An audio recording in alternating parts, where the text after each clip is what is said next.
In July 1996, 4 tourists from Germany set out to explore the wild beauty of California's Death Valley. They were Cornelia Meyer, her boyfriend Egbert Rimkus, and Cornelia's 2 young sons, Georg and Max. They were experienced travelers on what was meant to be an ordinary summer road trip through the American Southwest. It would become one of the desert's most haunting mysteries. On July 23rd, the family rented a Plymouth Voyager in Los Angeles. They planned to visit Las Vegas, drive through Death Valley National Park, then return for their flight home. Postcards sent to relatives described the desert as endless and beautiful. Their last known stop came 2 days later, at a Death Valley visitor center. Egbert asked the ranger for directions to the best route through the park. He was warned not to drive off main roads. Temperatures were soaring above 50 degrees.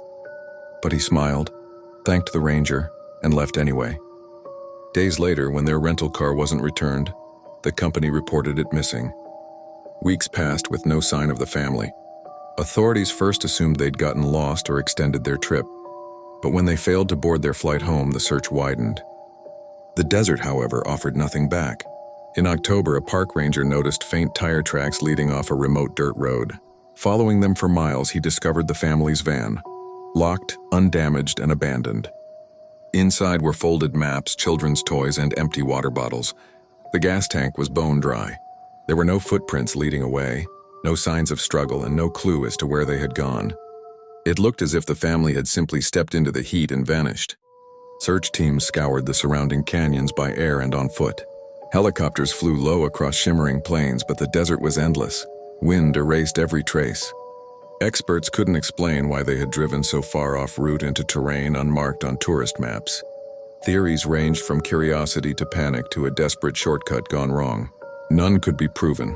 For 13 years, their fate remained unknown. Then in 2009, 2 hikers stumbled upon scraps of clothing and sun-bleached bones near a remote canyon, almost 30 kilometers from where the van had been found. DNA confirmed the remains belonged to the missing German family.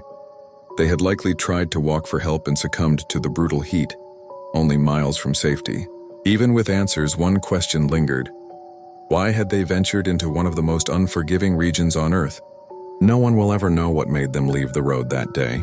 Today, the rusting van still sits where it was found, half buried in sand and silence.